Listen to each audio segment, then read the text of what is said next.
Hi, everybody. Welcome to Leading for Life Stories, Season 2. My name is Bob Judson, and I'm your host for this podcast, and I'm absolutely delighted to have you here joining me. Thanks very much, and I really, really hope you enjoy what follows. Welcome back, everybody. It seems like a near impossible task to follow Flight Lieutenant Colin Bell, the World War II Mosquito pilot who was the guest on my last episode, so I thought the best thing I could do to try and meet that near impossible task would be to have a personal stories episode and not put some poor hapless guest in a position of following a man who's 103 years old with the kind of experience that Colin has, because I think that would be a really, really, really tough ask. And I thought I'd continue my Coningsby theme and talk about my time in command of RAF Coningsby, with this particular episode covering the Typhoon Display, the airshow display that we put on in 2005 and 2006. And it's worth an episode on its own for several reasons that will become apparent as we go through it, because it was a particularly important thing. It was a challenging thing. It had some major moments that I'll come to. And I think some quite significant leadership lessons that come out as well from my point of view and my recollection of the way things played out. So on that basis, I thought it was worth having a chat about it. And I hope you find it useful. Obviously, when we started with Typhoon in 2004 and had our airplanes up at Wharton working with BAE Systems, we were building experience from a pretty much zero base, really. We had experienced pilots who'd done lots of stuff before, but who had never been in a Typhoon. And we had to build that experience pretty rapidly.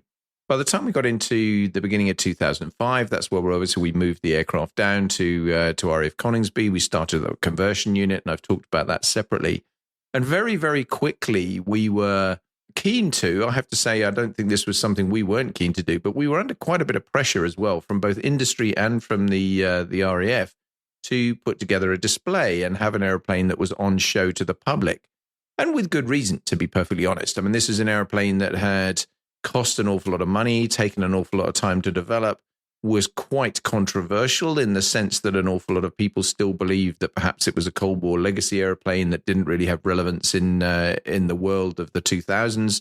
The truth of that is, of course, something I've talked about previously, and it couldn't be further from the truth. It's got a huge amount of relevance and a huge amount of capability. And we needed to showcase that. We needed to get it out in front of the public and kind of win the public over with the new super jet that we had and try and show it off. But at the same time, you've got that problem that we've got very limited experience. And therefore, putting someone as an individual and engineering-wise, our team in a place to support a display with all the demands that brings in terms of doing the actual display itself, working up the sequence and being current and competent enough in the aeroplane to be able to fly it safely through a display in front of the public, but also in terms of the demands that it put on the base and the Typhoon build-up as a whole, which we were trying very hard to keep in scope, as it were, because we had progress to make. We had goals to achieve and deadlines to hit in terms of what we were trying to achieve in progression of the airplane towards what ultimately was its job, which is to be a combat-ready airplane, not just a display jet. So all of those things came together a little bit, but it was obviously clear we were going to have to do a display. And we picked very early on, at the recommendation of Wing Commander Al Mackay, who was the commanding officer of 29 Squadron, the conversion unit. Squadron leader Matt Elliott, who worked for him, was one of his flight commanders, was selected to be the first Typhoon display pilot. Ordinarily, if you look at display pilots on fast jet squadrons, they are senior flight lieutenants. They're people are ranked lower than Matt was, but with a lot of experience on the airplane and the capability to step up and show it off. And it's a real privileged thing to do.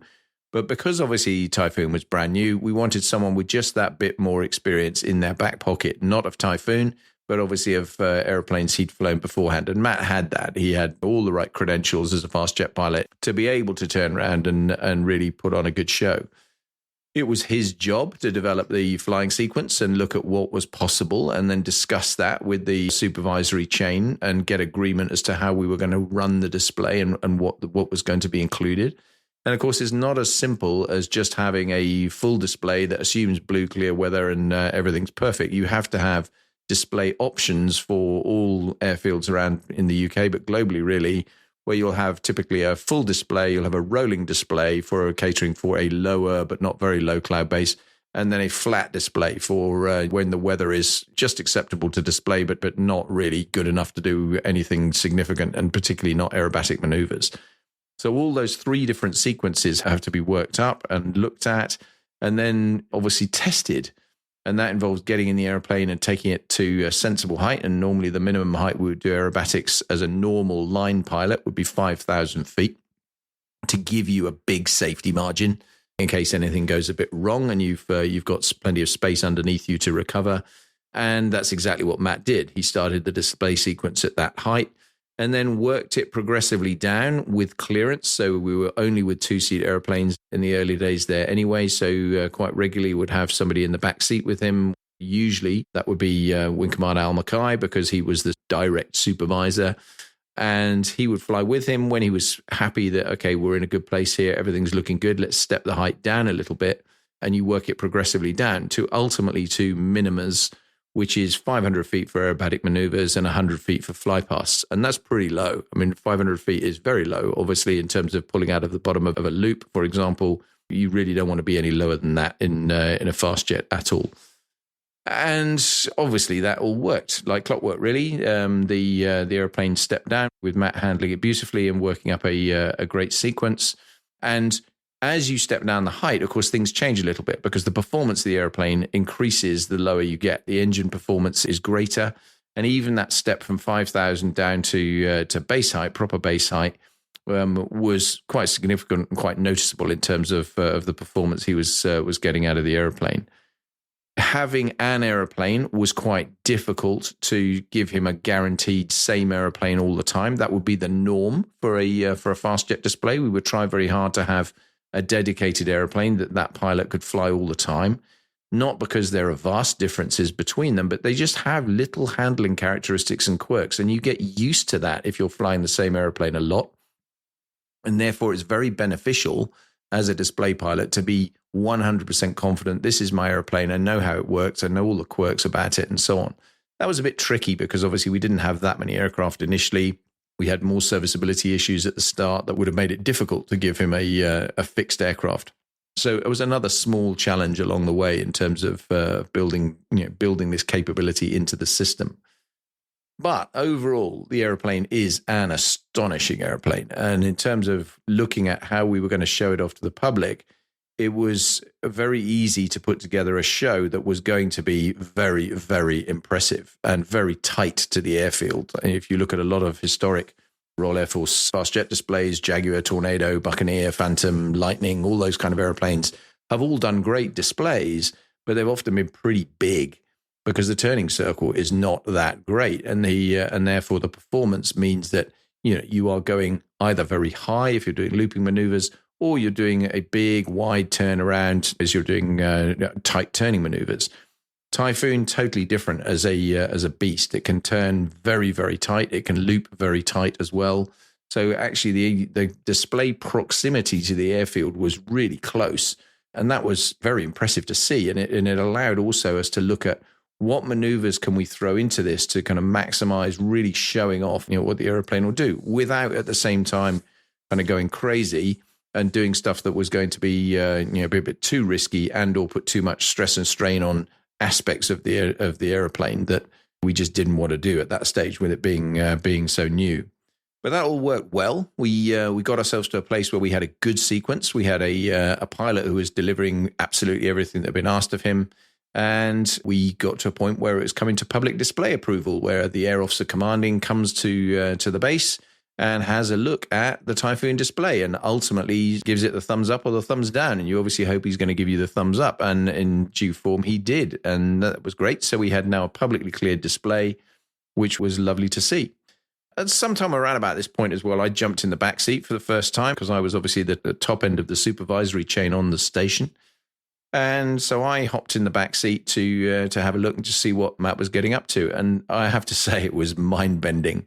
to be in the back when he's max performing the airplane, really from start of sortie to end of sortie, was really very, very impressive to see just how good the aircraft was and how much he had to stay ahead of the aircraft all the way through, make absolutely sure he was doing the right things at the right time, and that it was going to look good, but also above all was going to be safe and work with the right kind of performance that we needed it to have.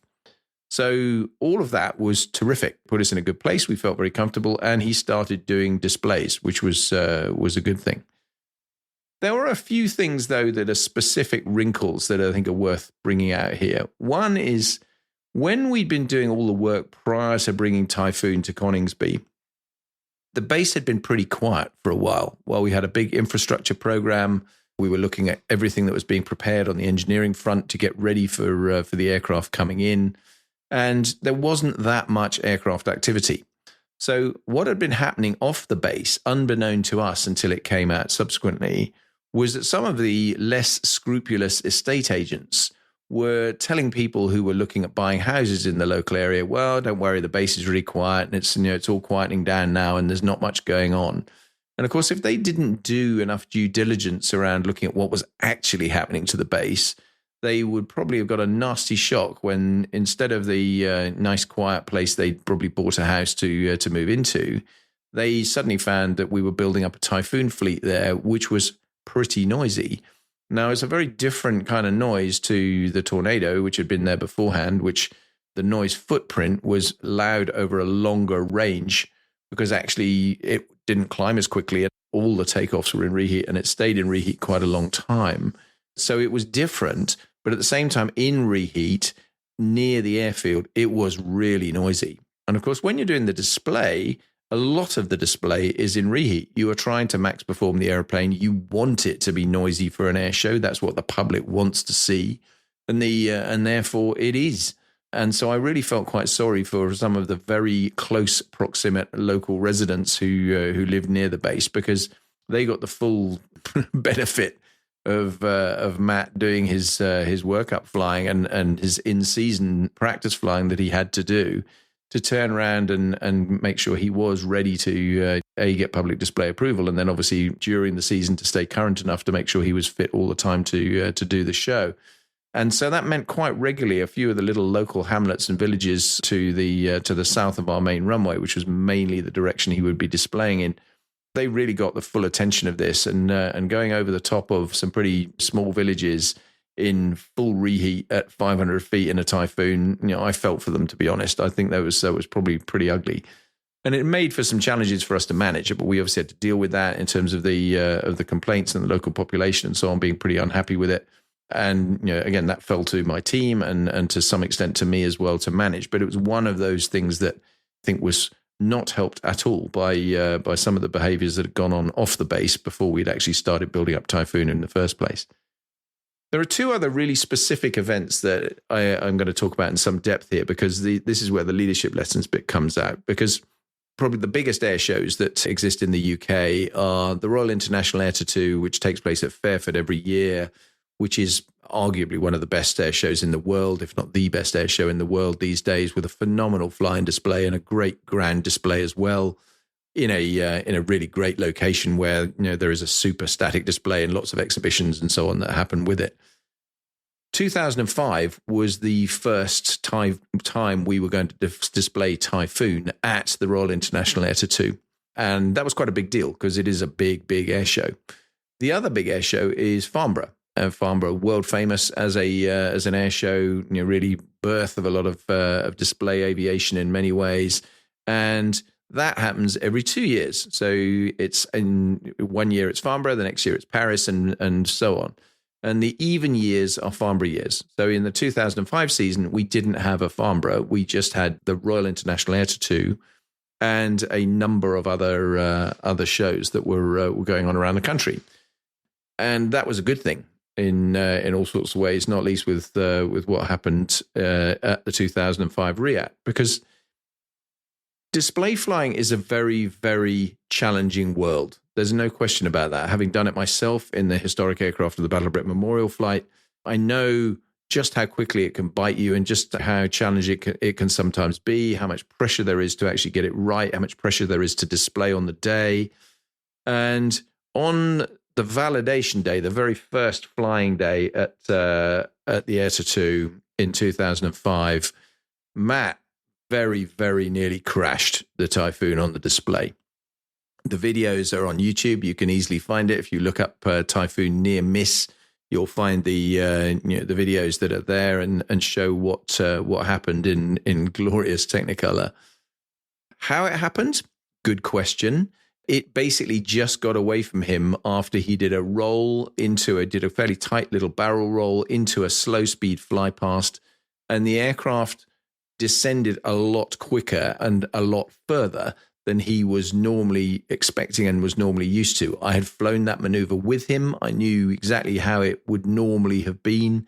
And from all his descriptions of it, it felt normal right up to the point that it wasn't. And suddenly the ground was coming rushing up to meet him. The aeroplane saved him without a shadow of a doubt. Its performance and the ability that it had to climb rapidly pulled him away. But he got down to probably 20 or 30 feet over the ground, which was obviously very, very, very much below his base height and very close to crashing. I was not at Riyadh when this happened. It was on a Friday. I was at the base at Coningsby. I had done a normal working day, doing nothing in particular, really. And I was in the bar at the end of flying for happy hour with a lot of people on the base when my phone rang. And it was Al Mackay, the boss of 29 Squadron, who obviously was Matt's supervisor. He was also not at the Air2 on this particular day. But I can remember the conversation as though it was yesterday, because he said to me, "Boss, I just want you to let you know that Matt failed his validation check at Riyadh." And a validation check basically is a lot of the bigger air shows. You'll have to basically show your display off before you're allowed to display at that show. Farnborough is another example where there is definitely a validation that you have to go through. Everybody has to do it. And you basically have to just show the show organizers that your show is as they want it to be to be able to make it work. And Matt had failed this check, and that was what Al told me. And I went, "Oh, right, what happened?" And we had a bit of a conversation. He said, "Yeah, he got a bit low after the barrel roll at the into the slow speed fly past, but nobody hurt. Everything's fine. Airplane's on the ground. He's getting sorted out, and he'll have to go and revalidate tomorrow." And I went, "Okay." I didn't think much more about it. But then when I went home, not very long later, I was very used to looking at a lot of the aircraft spotters' websites, because they took pictures of us flying on the Battle of Britain Memorial Flight airplanes, and there were some fabulous pictures to be gained from those, and talking to some of the spotters direct to get really good copies of those. And I thought I'd just have a look and I'll see if there's anything on about this. And of course I looked, and the internet lit up like a rash, really, with this the videos of what was clearly a very, very near accident, where we've been incredibly lucky not to lose the airplane, and almost certainly the pilot. Had he actually crashed, the chances of him getting out of it would have been very, very slim, I think. And I went, "Oh my God." Al Mackay clearly had no idea of the severity of this either, in the way it had been put over to him. So there was a big learning experience for us in terms of, right, A, how we got that communication and whether we should have had it communicated differently, but B, what did we do next? Now, I was very used to a system whereby, I want to make sure that my bosses know about something before someone else tells them. I was pretty clear that this was something I had to tell the Air Officer Commanding, who's my kind of immediate line manager, as it were, and he needed to know that this had happened, and he needed to know in a hurry. But I was also quite aware that on that Friday night, there is a gala dinner at the Royal International Air2, which many of the Air Force hierarchy, in fact, most of the Air Force hierarchy, would be at. And it was very likely he would be actually at that dinner. And therefore, if he'd been there, it was also highly likely he already knew. But I thought, it doesn't matter, I need to speak to him anyhow. So I rang up on his mobile number. Now, he had recently moved into that role. This was Air Marshal David Walker, sadly now deceased, but a fantastic man, great Harrier pilot with a fantastic reputation. Very tough, though, very tough in terms of working for him. He and I had plenty of run-ins over time. We ended up very good friends in the final analysis, but he was definitely a hard man to work for. He had moved from being the assistant chief of the air staff and essentially swapped jobs with Air Vice Marshal Chris Moran, who had actually gone from being Air Officer Commanding Number 1 Group, and he had gone to be the Assistant Chief of the Air Staff. Now, normally, your mobile phone stays with the job, not with you in those roles. You have a work mobile that is tied to the job, and that's the number that I had for the Air Officer Commanding. So I ring it, and I get Air Vice Marshal Moran, who sadly also deceased these days, but he answered the phone. We had a good conversation. I said, "Hey, sir, I'm sorry, I was expecting to get Air Vice Marshal Walker." And they had basically taken their phones and decided that was the easier way to do it. And there was a bit of a learning point for us to their staff and to them that perhaps that would have been good to tell us that. But he said, you're probably ringing about the display. And I said, yeah, absolutely. I just wanted to make sure the AOC was aware and fully in the loop as to what we talked about at our end, how we were proposing to start dealing with it, et cetera, et cetera. And he said, yep, no worries. I'll tell him. I think he's here somewhere and I'll let him know. That was a conversation that never happened. So sadly, the next thing is the next day, I get a real flea in my ear from my actual AOC, who David Walker, tough taskmaster, who was very upset that he'd now heard about this through other sources and not from me. And of course, I was pretty defensive. I said, hey, there's not much I can do about this. At the end of the day, I've rung another 2-star officer who's told me he's going to tell you, who's told me he's seen you at the event that evening. I don't have a different phone number for you. Therefore, this is what's happened. Much harumphing, etc. But we kind of got on and moved on from it. And it was, no blood spilt, not a major drama, and that was okay. But then the next thing was, what do we do about this? So we still had a display to do at RIAT. Matt did the display, revalidated, and it was fine. Everything was good. And he did the display, and we just took that maneuver out of it. We took the barrel roll out of it, so he went straight into a slow speed fly pass. And we then thought, what do we actually do longer term for this? And we then said, okay, well, we need to probably take that maneuver out completely, and we then need to revalidate the display to get another public display approval with the Air Officer Commanding. Come back to Coningsby, come and have a look, give him another thumbs up, green light, right? Okay, good to go for the rest of the display season. And that was the pragmatic, sensible approach to the way we're going to handle that. And this was also got quite amusing because the AOC, David Walker, had been very clear with all of us as station commanders. He said, my personal staff officer, his kind of immediate aide, if you like, his squadron leader who worked for him, who was his triage man for everything that went across his desk. It's a great role. It's a very challenging role for those that do it, but it also generally a very good career progression for people in the Air Force. And his personal staff officer at that stage had been very clearly empowered to make decisions for him, and had, in David Walker's own words, he has my mind. He can make calls for me. So don't sort of cross-check him and think you need to come to me. If he said this is the way it is, then that's the way it is.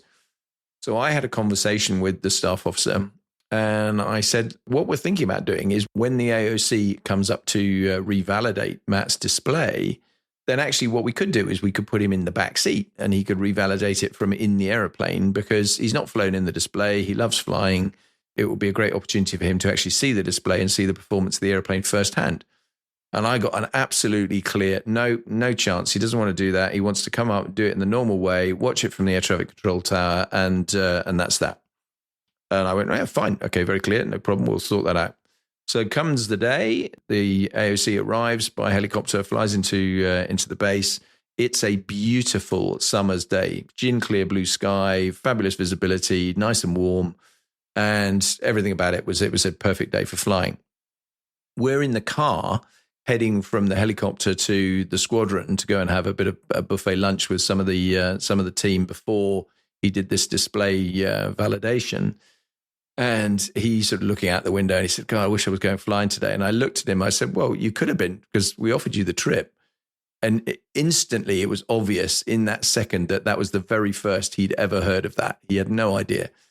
And it was really quite funny, because I said, well, we can still do that if you'd like to do it. If you'd like to go flying in the back with Matt, I think it would be great. I think it would send a terrific message to Matt as the display pilot that you have confidence enough to go flying with him to go and validate the display as opposed to just watching it. If you're happy to do that, we can make it work. And he said, yeah, I'd like to do that. So anyway, long story short, we did make that work, and in the end result, the display got revalidated, and that was all great. At the lunch that obviously had been laid on for the air officer commanding, who was now no longer at it because he was busy being prepped to go flying, I took the staff officer to one side and said, "You didn't actually ask him, did you?" And he looked at me with a very, very, I suppose, a wry smile. I'm not sure it was a smile, really. It was more of a grimace because he clearly knew this was going to be a difficult conversation later. And he said, "No, sir, I didn't." And the leadership point, I think, is about assumptions. It was my assumptions on some levels about what would actually have been agreed and sorted here, right through this whole process, the mobile phone saga, the issue with then the revalidation, the staff officer's assumptions about actually what his own boss was thinking, et cetera, et cetera. Because the reality is, I think unless you really know, be really, really careful about making those kind of decisions and just assuming things have gone the way you think they have. It's always worth some cross-checking, particularly when it's really important. And this wasn't actually, as it turned out, hugely important. Ultimately, it was no life-changing stuff was going to happen as a result of any of these events.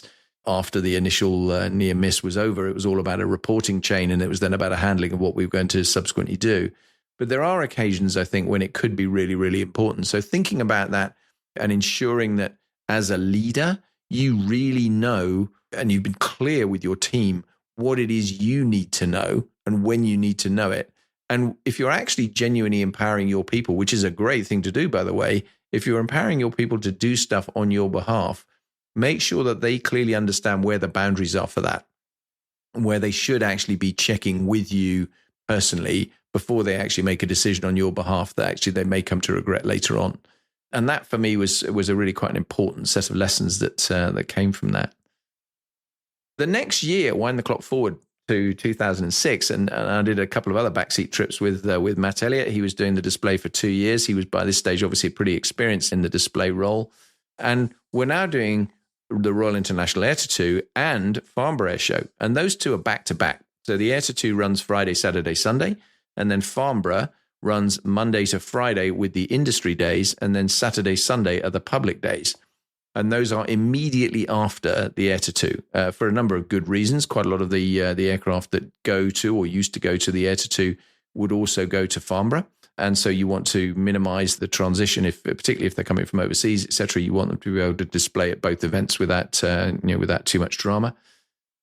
But it does generate some interesting challenges because our rules at the time were extremely clear that the display pilot or any display pilot had to have a day off in a given period of time. He couldn't fly back to back for what was going to ultimately be a 10-day period, including the Friday and then all the way through to the following Friday and then Saturday and Sunday.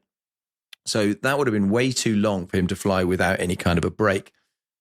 Go back to what I said right at the beginning. Industry and the RAF put a lot of pressure on us actually having a Typhoon display and making sure it was going to work.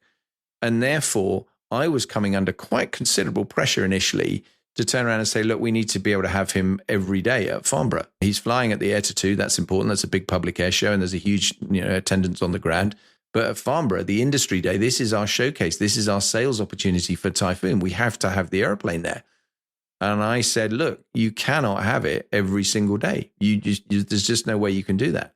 He has to have a day off. You can choose the day. I don't mind, as long as it's not one of the public days, because obviously for me, displaying to the public is where I need to be from an Air Force point of view.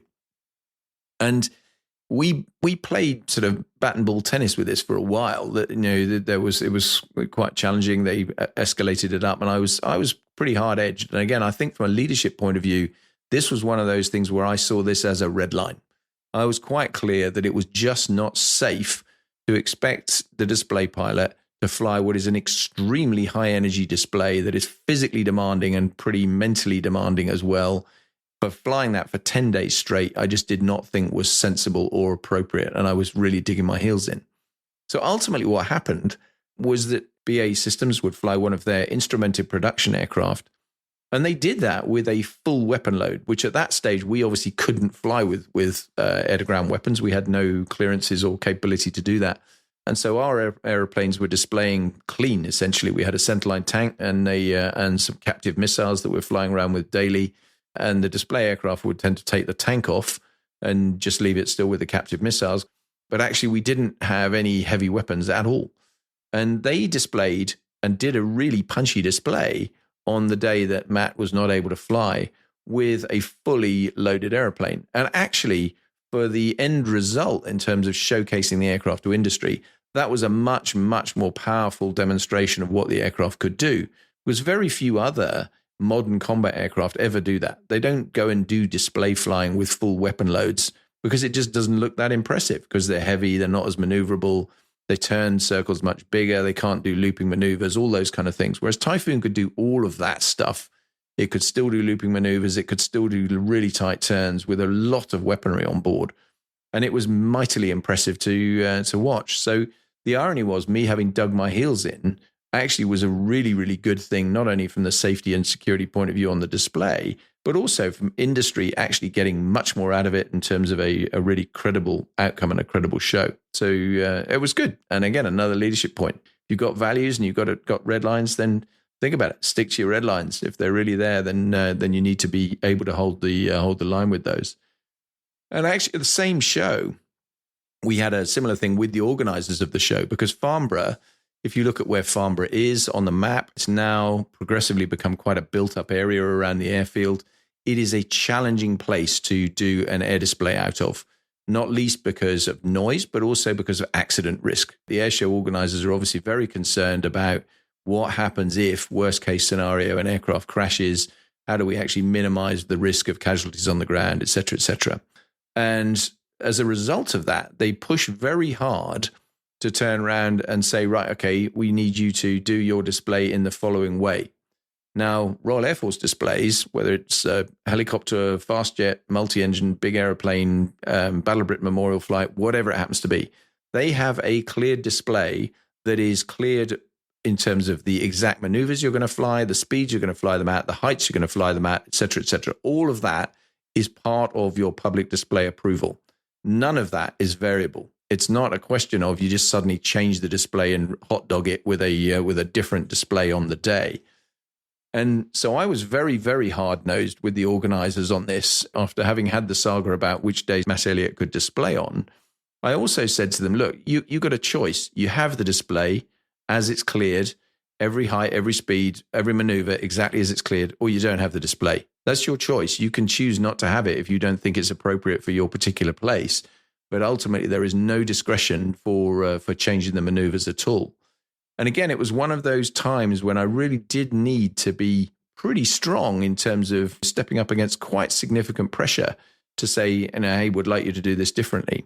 And some of that pressure was also coming from within the Air Force hierarchy, not my direct chain of command, but you could get implied pressure from others who perhaps were less connected to the capability of the airplane, to the level of readiness we had, all those sorts of things, who think, yeah, you could do this, you can make an exception, it'll be fine. And of course, maybe it would have been, but maybe it wouldn't have been. And if it hadn't been, then the consequences would have been dreadful. And I just wasn't prepared to be in that position.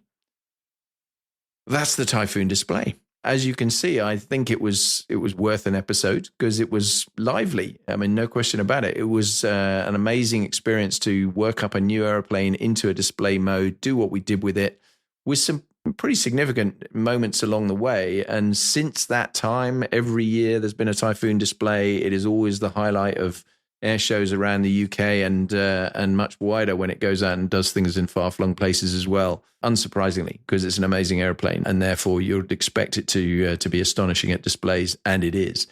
But by God, that was a tough set of lessons we learned a couple of times going through that particular process. And it was really, really helpful to be in that space. But I hope there's some good tips in here that you might find useful as well. That's it for this week. It's Christmas next week. I really, really hope that whatever you're doing, you have a wonderful holiday season. And I wish you and your families all the very best for that. Thank you very much for listening to this. Thank you very much across the year for listening to this. If you're one of my regular listeners, I really, really appreciate that.